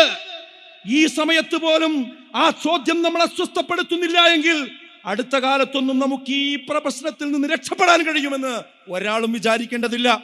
ഏക സിവിൽ കോഡിനെതിരിൽ പോരാടാൻ നമ്മളെല്ലാവരും രംഗത്തുണ്ട്. പക്ഷേ ആ ഏക സിവിൽ കോഡ് സ്വന്തം വീട്ടിൽ നടക്കുമ്പോ തടയാൻ നമുക്ക് കരുത്തില്ല. അങ്ങനെ പോകാൻ പാടില്ല. നമ്മൾ തിരിച്ചു ചിന്തിച്ചേ പറ്റൂ. പരലോകത്തിലും സ്വർഗത്തിലും നരകത്തിലും അല്ലാഹുവിലും റസൂലിലും ഒക്കെ വിശ്വസിക്കുന്ന ഒരു വ്യക്തിക്ക് എങ്ങനെയാണ് സ്വവർഗരതിയെ ന്യായീകരിക്കാൻ കഴിയുക? എങ്ങനെയാണ് LGBTQ ആക്ടിവിസത്തിന്റെ കൂടെ നിൽക്കാൻ കഴിയുക? എങ്ങനെയാണ് ലെസ്ബിയൻ വിവാഹത്തെ അംഗീകരിക്കാൻ കഴിയുക? ആണും തമ്മിലും പെണ്ണും തമ്മിൽ കല്യാണം കഴിക്കാൻ കഴിയുക? അതിനെ ഗ്ലോറിഫൈ ചെയ്യാൻ കഴിയുക? അതൊന്നും ഒരു കുഴപ്പമില്ല എന്ന് പറയാം. അങ്ങനെ പറയാൻ ഒരിക്കലും ഒരു വിശ്വാസിക്ക് കഴിയില്ല. എന്താ റസൂലുള്ളാഹി പറഞ്ഞത്? ഇന്ന അഖ്വഫ മാ അഖാഫു അലാ ഉമ്മത്തി അമൽ ഖൗമി ലൂത്ത്. ലൂത്തിന്റെ ജനതയിൽ ഉണ്ടായിരുന്ന ആ സ്വവർഗാനുരാഗം എന്ന് പറയുന്ന തിന്മ നിങ്ങളിലേക്ക് വരുന്നതാണ് ഞാൻ ഏറ്റവും കൂടുതൽ ഭയപ്പെടുന്നത് എന്ന് റസൂലുള്ളാഹി സ്വല്ലല്ലാഹു അലൈഹി വസല്ലം അന്ന് പറഞ്ഞു വെച്ചിട്ടുണ്ട്. ഇന്ന് വന്നില്ലേ അത്? മുസ്ലിം പെൺകുട്ടികളാണ് ഞങ്ങൾ രണ്ടാളും കല്യാണം കഴിച്ചു എന്ന് പറഞ്ഞ് ജീവിച്ചുകൊണ്ടിരിക്കുന്നത്. അതാണ് ഇന്ന് സമൂഹം ഗ്ലോറിഫൈ ചെയ്തുകൊണ്ടിരിക്കുന്നത്. അതാണ് സിനിമാ നടന്മാർ വന്നുകൊണ്ട് ഇതെല്ലാവരും ഇതവരുടെ അവകാശമാണ്, ഇതിനെന്താ കുഴപ്പമെന്ന് ചോദിച്ചുകൊണ്ടിരിക്കുന്നത്, അല്ലേ? എവിടേക്ക് എത്തിയെന്ന് നിങ്ങൾ ആലോചിച്ച് നോക്കൂ. ഖൗമുൻ മുജ്രിമീൻ, അവരെ കുറിച്ച് പറഞ്ഞത് കുറ്റവാളികളെന്നാണ്. ഖൗമുൻ ആദൂൻ, അതിക്രമകാരികളെന്നാണ്. ഖൗമുൻ തജ്ഹലൂൻ, അവർ അവിവേകികളാണ് എന്നാണ്. ഖൗമുൻ മുസ്രിഫൂൻ, അവർ മുസ്രിഫീങ്ങളാണ് എന്നാണ്. ഇതൊക്കെ അത്തരം ആളുകളെ കുറിച്ച് ഖുർആൻ പറഞ്ഞ വാക്കാണ്. ഞാൻ അത് പറഞ്ഞ് അവരാക്ഷേപിച്ചു എന്നൊന്നും ആരും പറയേണ്ട, അത് ഖുർആൻ പറഞ്ഞതാണ്. വിശ്വാസികളോടാണ് നമ്മൾ പറയുന്നത്, വേറെയുള്ള ആൾക്കാരോടല്ല. അപ്പൊ ആ കാര്യം കൃത്യമായി നമ്മൾ മനസ്സിലാക്കേണ്ടതുണ്ട്. അപ്പൊ സുഹൃത്തുക്കളെ, ഞാൻ പറയുന്നത് ഈ ലിബറലിസത്തിന്റെ ഓരോ അടയാളങ്ങളും ഒരിക്കലും ഒരു വിശ്വാസിക്ക് അംഗീകരിക്കാൻ കഴിയണമല്ല. ഇപ്പൊ നമ്മളെ കുട്ടികൾക്ക് ഈ ലിബറലിസം എത്രത്തോളം ഉണ്ട് എന്നുള്ളത് ഇപ്പോഴും മനസ്സിലാകാത്ത രക്ഷിതാക്കൾ ഉണ്ടെങ്കിൽ ഞാൻ വേറൊരു ഉദാഹരണം പറഞ്ഞുതരാം. നിങ്ങൾ ഈ സമ്മേളനം കഴിഞ്ഞിട്ട് ഡിഗ്രിക്ക് പഠിക്കുന്ന കുട്ടിയോട് പോയി ചോദിക്കുക, മോളെ എനിക്കൊരു കല്യാണം വന്നിട്ടുണ്ട്, നല്ല കല്യാണമാണ്, ഒന്ന് ആലോചിക്കട്ടെ ചോദിക്കും. അപ്പോൾ അവൾ പറയും, ഉമ്മ ഞാൻ ഇപ്പോൾ സെക്കൻഡ് ഇയർ അല്ലേ, ഡിഗ്രി കഴിഞ്ഞോട്ടെ അറിയും. ഓ എന്നാ ശരി. ഡിഗ്രി കഴിഞ്ഞാലോ? PG കഴിയട്ടെ അറിയും. PG കഴിഞ്ഞാലോ? ഒരു ജോലിയൊക്കെ ആയി ഒരു സ്വന്തം കാലിൽ നിന്നാലേ എനിക്ക് എന്ത് ചെയ്യാൻ പറ്റുള്ളൂ, കല്യാണം വേണ്ടേ ഉള്ളൂ. ഈ വർത്താനം ആരെയാ പണ്ട് പറഞ്ഞിരുന്നത്? കാരണന്മാർ പറയട്ടെ, ആരാ പറഞ്ഞത്? പുരുഷന്മാരെ പറ്റി നമ്മൾ പറഞ്ഞിരുന്നത് അല്ലേ? അവനൊരു ജോലി കിട്ടിയിട്ട് വേണമെന്ത് അവനെ കൊണ്ടൊരു കല്യാണം കഴിപ്പിക്കാൻ. ഇന്നോ പെൺകുട്ടികളാണ് പറയണത്, എനിക്കൊരു ജോലി കിട്ടിയിട്ടേ ഞാൻ കല്യാണം കഴിക്കുള്ളൂ. ഇനി അതിനും ക്ഷമിച്ച് സഹിച്ച് നമ്മൾ കാത്തുന്നു. അവസാനം ജോലിയും കിട്ടി ശമ്പളവും കിട്ടിയ പിന്നെ പറയണത് എന്താ അറിയോ? ഞാൻ അങ്ങനെ കല്യാണം കഴിക്കാൻ ഉദ്ദേശിക്കുന്നില്ല, എനിക്കൊരാളെ കീഴിൽ അങ്ങനെ ജീവിക്കാനൊന്നും കഴിയില്ല, ഞാൻ സ്വതന്ത്രമായിട്ട് അങ്ങനെ ജീവിച്ചോളാം, നിങ്ങൾ നിർബന്ധിക്കരുത്. ഇത് ഞാനൊരു ഉട്ടോപ്പിയ പറയുകയല്ല, സങ്കല്പം പറയുകയല്ല. വേണമെങ്കിൽ നിങ്ങളെ മക്കളോടൊന്ന് പോയി ചോദിച്ചു നോക്കി. പെൺകുട്ടികൾ കല്യാണത്തിന് സമ്മതിക്കുന്നില്ല. അത് സമ്മതിക്കാതിരിക്കുന്നത് ഇനി മനസ്സിലായി എന്താ ലിബറലിസം എന്ന് പറഞ്ഞാൽ നെറ്റി ഒട്ടിച്ചിങ്ങാണ്ട് പേരേക്ക് കയറി വരൂല ആരും. അതിൻ്റെ പേരാണത്, ഈ സാധനമാണത്. എന്താ പറയുക, ഈ കുട്ടികൾക്ക്, പെൺകുട്ടികൾക്ക് ഒരു തെറ്റായ ബോധം ഇന്ന് പഠിപ്പിച്ചു കൊടുത്തിട്ടുണ്ട്. എന്താണ് ആ ബോധം? നിങ്ങൾക്ക് സ്വന്തം കാലിൽ നിൽക്കണമെങ്കിൽ നിങ്ങളെ ഭർത്താവിനെ വരച്ച വരയിൽ നിർത്തണമെങ്കിൽ നിങ്ങൾക്ക് സ്വന്തം വരുമാനം ഉണ്ടാകണം. നിങ്ങൾക്ക് സ്വന്തം വരുമാനം ഉണ്ടായാലും എന്ത് ചെയ്യുള്ളൂ, നിങ്ങൾക്ക് അവിടെ ജീവിച്ചു പോകാൻ പറ്റുള്ളൂ. അഥവാ 18 വയസ്സായാൽ ഈ കുട്ടികളെ ഇന്ന് സമൂഹം പഠിപ്പിക്കുന്നത് എന്തിനാ പഠിപ്പിക്കണേ അറിയോ? സ്വന്തം ഉമ്മയെ വെല്ലുവിളിക്കാൻ, സ്വന്തം മുപ്പയെ വെല്ലുവിളിക്കാൻ, സ്വന്തം കുടുംബാംഗങ്ങളോട് പോരിനിറങ്ങാൻ, സ്വന്തം ഭർത്താവിനെ പ്രതിയായി കാണാൻ. ഞാനെന്തോ മറ്റുള്ളവരൊക്കെ എനിക്ക് എതിരാണ്, കുടുംബം എതിരാണ്, ഭർത്താവ് എതിരാണ്. അങ്ങനെയാണോ ഓരോ തലമുറനെ പഠിപ്പിക്കേണ്ടത്? അല്ല, ഭർത്താവ് നിങ്ങൾക്ക് ഇണയാണ്, ഭാര്യ നിങ്ങൾക്ക് ഇണയാണ്, അങ്ങനെയല്ലേ പഠിപ്പിക്കേണ്ടത്? അതിന് വലുത് ശത്രുവാണ്. ആ പിന്നെ പൊതുബോധം ഉണ്ടാക്കി കൊടുത്തിട്ട് ആ പേരേക്ക് പറഞ്ഞേക്കണേ. ഇതിവിടെ ഫെമിനിസ്റ്റുകൾ ഉണ്ടാക്കിയതാണ്, ലിബറലിസം ഉണ്ടാക്കിയ ചിന്താഗതിയാണ്. ആ ചിന്താഗതിക്കനുസരിച്ചാണ് നമ്മൾ ആളുകൾ ജീവിച്ചുകൊണ്ടിരിക്കുന്നത്. തൊഴിലാകാം, ഇസ്ലാമിക മാനദണ്ഡം പാലിച്ചുകൊണ്ട് സ്ത്രീകൾക്ക് തൊഴിൽ ചെയ്യാം, സമ്പത്തുണ്ടാക്കാം, ഒരു പ്രശ്നമല്ല. പക്ഷേ അതൊരു മാനദണ്ഡമാക്കി അതുണ്ടായെങ്കിലേ ഞാൻ കല്യാണം കഴിക്കുള്ളൂ എന്ന് വെച്ച് അങ്ങനെ കല്യാണം വൈകിപ്പിക്കാൻ ഒരു മുസ്ലിമിന് ഒരു കാരണവശാലും പാടില്ല. എന്താ റസൂലുള്ളാഹി പറഞ്ഞത്? യാ മഅശറ ശബാബ്, ഏ യുവാക്കളെ, മനിസ്തദഅ മിൻകുമുൽ ബാ, നിങ്ങൾ വിവാഹത്തിന്റെ സമയം എത്തിക്കഴിഞ്ഞാൽ ഫൽയതസവ്വജ്, നിങ്ങൾ വിവാഹം കഴിക്കണം. എന്തേന് കാരണം കൂടി പറഞ്ഞു. ഫഇന്നഹു അഅ്ളു ലിൽ ബസർ വഅഹ്സനു ലിൽ ഫർജ്, നിങ്ങളുടെ കണ്ണിനെ താഴ്ത്തുവാനും ഗുഹ്യാവയവങ്ങളെ സൂക്ഷിക്കുവാനും ആ വിവാഹം നിങ്ങൾക്ക് അനിവാര്യമാണ്. ഇതിന്റെ മറുവശം എന്താ? സമയമായിട്ട് വിവാഹം കഴിച്ചില്ലെങ്കിൽ കണ്ണിനെ നിയന്ത്രിക്കാൻ നിങ്ങൾക്ക് കഴിയില്ല. സമയമായിട്ട് വിവാഹം കഴിച്ചില്ലെങ്കിൽ നിങ്ങൾക്ക് നിങ്ങളുടെ ഗുഹ്യാവയവങ്ങളെ നിങ്ങൾക്ക് സൂക്ഷിക്കാൻ കഴിയില്ല. ചില ആളുകൾ പറയും നിനക്കൊക്കെ സൂക്ഷിക്കാൻ പറ്റും, ഒരു പ്രശ്നമില്ല, എത്ര കാലമായിട്ട് സൂക്ഷിക്കാൻ പറ്റും. വെറുതെ പറയണത്. പച്ച വ്യഭിചാരത്തിലേക്ക് കടന്നു പോകും. പക്ഷേ അവരെന്ത് ചെയ്യുന്ന ഒരു പേരൊന്നാണ് മാറ്റി വിളിക്കും. കുറച്ച് ഇംഗ്ലീഷ് പേരാണ് പറഞ്ഞാൽ ഒക്കെ ഹലാലായി എന്നാ തോന്നല്. ഇത് കേൾക്കുന്ന കുട്ടികൾ ശരിക്കും ശ്രദ്ധിച്ചോളൂ. നിങ്ങൾ ആ ഇംഗ്ലീഷ് പേരും എന്നത് മയങ്ങി പോകൂല. എന്താ? ഏയ് ഞങ്ങൾ വിവാഹമൊന്നും കഴിച്ചിട്ടില്ല, കുഴപ്പമൊന്നും. ഞങ്ങൾ അപ്പൊ ഈ കുട്ടിയാരാ? നിന്റെ കൂടെയുള്ള ഈ പെൺകുട്ടിയാരാ? ഈ ആൺകുട്ടിയാരാ? അത് ബെസ്റ്റിയാണ്, അത് ഫ്രണ്ടാണ്, അത് സീസൺഷിപ്പാണ്, അത് സിറ്റുവേഷൻഷിപ്പാണ്, അത് ഹുക്കപ്പാണ്. അല്ലേ? പലർക്കും പ്രായമുള്ളവർക്കൊന്നും മനസ്സിലായിട്ടുണ്ടാവില്ല, പക്ഷെ മറ്റവർക്കൊക്കെ മനസ്സിലായിട്ടുണ്ടാവും. എന്താ ബെസ്റ്റി എന്നൊക്കെ പറഞ്ഞാൽ ഇതന്നെ ഭാര്യയും ഭർത്താവും എങ്ങനെ ജീവിക്കും അതേപോലെ ജീവിക്കുക, അതന്നെ പരിപാടി. പേരൊന്നും മാറ്റി പറഞ്ഞു. കല്യാണം കഴിക്കാതെ ജീവിക്കുക. കല്യാണം കഴിച്ചിട്ട് ചെയ്യേണ്ട പണിയൊക്കെ കല്യാണം കഴിക്കാതെ ചെയ്യാൻ വേണ്ടി ഇന്ന് വിപണിയിലുള്ള ലിബറലുകൾ കൊണ്ടുവന്ന പദാവലികളാണിത്. അപ്പൊ പെരക്കാർക്ക് പ്രശ്നമല്ല. ആരെ കൂടെ അവള് ബൈക്കുമ്പോൾ പോണ്? അത് അവന്റെ ഫ്രണ്ടിന്റെ കൂടെയാണ്. അവരുടെ തീരുമാനമായി. എന്താ സീസൺഷിപ്പ്? ഒരു പ്രത്യേക സീസണിൽ ഒരു ബന്ധം. അഥവാ ഡിഗ്രിക്ക് പഠിക്കുന്നത് വരെ ഒരാളെ കൂടെ നടക്കുക, ഡിഗ്രി കഴിഞ്ഞാൽ പിന്നെ PGക്ക് വേറൊരാളെ കൂടെ നടക്കുക, PG കഴിഞ്ഞാൽ പിന്നെ വേറെ ഒരു സ്ഥലത്ത് ജോലി ചെയ്യുന്നുണ്ടെങ്കിൽ അവിടെ വേറൊരാളെ കൂടെ നടക്കുക. പണ്ട് കാലത്ത് ജാഹിലിയ കാലഘട്ടത്തിൽ നടന്നിരുന്ന പച്ച വേശ്യപ്പണിക്കിട്ട പേരാണത്. എന്താ തർക്കം? എന്നിട്ട് അത് ഇസ്തിരിട്ട് ഇങ്ങനെ പറഞ്ഞു നടക്കുക, വലിയ സംഭവം പോലെ. സിറ്റുവേഷൻഷിപ്പ് എന്താ? നമ്മളിപ്പോ എന്തെങ്കിലും ഒരു ഡ്യൂട്ടിക്ക് പോയി എന്ന് കരുതുക. ഒരു ജോലി സ്ഥലത്ത് നിന്ന് എന്ത് ചെയ്തു, ഒരാഴ്ചക്ക് ഒരു ട്രെയിനിങ്ങിന് പോയി. അപ്പൊ ആ ആഴ്ച അവിടുന്ന് ഏതെങ്കിലും ഒരു പെണ്ണിനെ കൊണ്ട് ഒരു പെണ്ണുമാണ് ഒപ്പം ജീവിക്കുക. സിറ്റുവേഷൻ അനുസരിച്ച് ഒരു ഷിപ്പ്. അപ്പോൾ എനിക്ക് ബന്ധാകെ ഒരു കുഴപ്പമല്ലോ. ആ 5 ദിവസം കഴിഞ്ഞ് അത് കഴിഞ്ഞ് ഉത്തരവാദിത്വങ്ങളില്ലാതെ ഈ ലൈംഗിക അരാജകത്വത്തിലേക്ക് കാലെടുത്തു വെക്കുന്നതിന് വേണ്ടി ലിബറലിസം കൊണ്ടുവന്ന പദാവലികളാണ് ഇതൊക്കെ. ആ പദാവലികളെയാണ് നമ്മൾ വിഴുങ്ങിക്കൊണ്ടിരിക്കുന്നത്. നല്ലോണം ആലോചിക്കണം ഈ വിഷയം. വിവാഹങ്ങളോ DJ പാർട്ടി ഇല്ലാത്ത വിവാഹങ്ങൾ ഇന്ന് കുറഞ്ഞുകൊണ്ടിരിക്കുകയാണ്, അല്ലേ? തടുത്തിട്ട് നിൽക്കുന്നുണ്ടോ? ഇപ്പം ഇന്ന് പോരുമ്പോൾ ഒരാൾ എനിക്കൊരു വീഡിയോ അയച്ചുണ്ട്. ഞാൻ വിചാരിച്ചത് എന്തോ രാഷ്ട്രീയ പാർട്ടിക്കാർ തമ്മിൽ പ്രശ്നം ഉണ്ടായി കണ്ട് ടിയർ ഗ്യാസ് പൊട്ടിക്കുമല്ലോ, കണ്ണീർവാതകമൊക്കെ പ്രയോഗിക്കും, അവിടെ കച്ചറിയും ബഹളമൊക്കെ ഉണ്ടാവില്ലേ, അങ്ങനെ എന്തോ ഒരു പ്രശ്നമാണ് പെട്ടെന്ന് വീഡിയോ ഉണ്ടപ്പോൾ തോന്നി. പക്ഷെ സംഭവം അതല്ല. ഒരു കല്യാണം, ആ കല്യാണത്തിങ്ങ കുറച്ച് ചെറുപ്പക്കാർ വന്ന് പടക്കം പൊട്ടിച്ചു. പടക്കം പൊട്ടിച്ചപ്പോൾ അവിടുത്തെ കാരണവന്മാർ വന്നിട്ട് ആരാടാ പടക്കം പൊട്ടിച്ചു ചോദിച്ചു. അപ്പം അവർ തിരിച്ചു ചോദിച്ചു, എന്താ പടക്കം പൊട്ടിച്ചാൽ കാട്ടുക? അങ്ങനെ അങ്ങോട്ടും ഇങ്ങോട്ടും ആ നാട്ടുകാരും ആ വന്ന ആൾക്കാരും തമ്മിൽ പൊരിഞ്ഞ അടി നടക്കുകയാണ്. ഒരു കല്യാണ പന്തലിലാണ് നടക്കുന്നത്. നിങ്ങൾ ആലോചിക്കും, ഭക്ഷണത്തിൻ്റെ പ്ലേറ്റൊക്കെ എടുത്ത് എറിയാണ്. എന്താ നമ്മളെ നാട്ടിൽ നടക്കുന്നത്? നല്ല രീതിയിൽ നിക്കാഹ് ഇങ്ങനെ നടക്കും ഉഷാറായിട്ട്. നിക്കാഹ് നടന്ന നിക്കാഹിൻ്റെ ആൾക്കാരിങ്ങനെ ഈ കോണിമ കൂടി ഇറങ്ങിയാൽ ഇപ്പുറത്തെ കോണിമ കൂടി വേറെ ഒരാളാണ് കയറി വരും. ഒരു പ്രത്യേക രീതിയിൽ വേഷം ധരിച്ച ഒരു സ്ത്രീ കയറി വന്നിട്ട് ഹേ ഗേയ്സ് ഇനി നമുക്ക് അടിച്ചു പൊളിക്കല്ലേ എന്ന് ചോദിക്കും. എന്നിട്ടാണ് മ്യൂസിക് ഇട്ടും കണ്ടാൽ ചാടില്ലേ എല്ലാവരും പാടെ കൂടിയിട്ട്. അവിടെ പ്രഷറുള്ള ഉമ്മയുണ്ട്, അറ്റാക്കുള്ള ഉപ്പയുണ്ട്, ഒരുപാട് രോഗികൾ അവിടെ ഇരിക്കുന്നുണ്ട്. അവരുടെ കാത്ത് തകർന്നു പോകുന്ന രീതിയിലുള്ള ശബ്ദമാണ് അവിടെ. അതിനൊന്നും ആർക്കും ഒരു പ്രശ്നമില്ല. ഒരു കല്യാണം എന്നൊക്കെ പറഞ്ഞാൽ എപ്പോഴെങ്കിലും നമ്മൾ തമ്മിൽ കാണുള്ളൂ, കുടുംബങ്ങൾ തമ്മിൽ ഒന്ന് പരസ്പരം കാണുമ്പോൾ ഒന്ന് സലാം പറയാനും വർത്താനം പറയാനും അതിനൊക്കെ ഉള്ളൊരു സമയമല്ലേ ഒരു കല്യാണത്തിന്റെ ദിവസം. പക്ഷേ ഇന്നത്തെ കല്യാണത്തിന് പോയിട്ടൊരു വാക്ക് നിങ്ങൾക്ക് മിണ്ടാൻ പറ്റുമോ? അവിടെ നിന്ന് നിങ്ങൾക്ക് പരസ്പരം 2 പേർക്ക് സംസാരിക്കണമെങ്കിൽ കിലോമീറ്ററുകൾക്ക് അപ്പുറത്ത് പോയി നിന്ന് സംസാരിക്കണം, അല്ലെങ്കിൽ കേൾക്കാൻ കഴിയില്ല. ഞാൻ ഉറപ്പ് പറയുന്നു, കല്യാണങ്ങൾക്ക് ഇനി വിളിക്കുന്ന ആളുകൾ ഈ പരിപാടി, ഈ കൂത്താട്ടമുണ്ടെങ്കിൽ വിളിക്കാതിരിക്കുക നല്ലത്. അതുണ്ടാവുന്ന ആ നോട്ടീസിലാണ് എഴുതിയാൽ മതി. എങ്ങനെ മാന്യന്മാർക്ക് പോകാൻ കഴിയാം? ഈ രീതിയിലേക്ക് ഇന്ന് സമുദായം പോയിരിക്കുന്നു. അപ്പൊ ഈ അവസ്ഥയൊക്കെ വരുന്നത് ഈ ലിബറലിസത്തിന്റെ വഴിയിൽ നിന്നാണ്. അതേപോലെ തന്നെ മാതാപിതാക്കളോടുള്ള വെല്ലുവിളി. ഒന്ന് മുതിർന്നു കഴിഞ്ഞാൽ പിന്നെ ഏറ്റവും വലിയ ശത്രു വാപ്പിമ്മയാണ്. അവരെ അരിക്കാക്കുക എന്നുള്ളതാണ് പരിപാടി. ആ രീതിയിലേക്ക് കാര്യങ്ങൾ കടന്നു പോയിക്കൊണ്ടിരിക്കുന്നു. കരിയർ ഭ്രാന്ത് ആ രീതിയിലേക്ക് പോയിക്കൊണ്ടിരിക്കുന്നു. ഇന്ന് ബാച്ച് സംഗമങ്ങൾ വർദ്ധിച്ചുകൊണ്ടിരിക്കുന്നു. ഞാൻ അതിനെ അടിസ്ഥാനപരമായി എതിർക്കല്ല.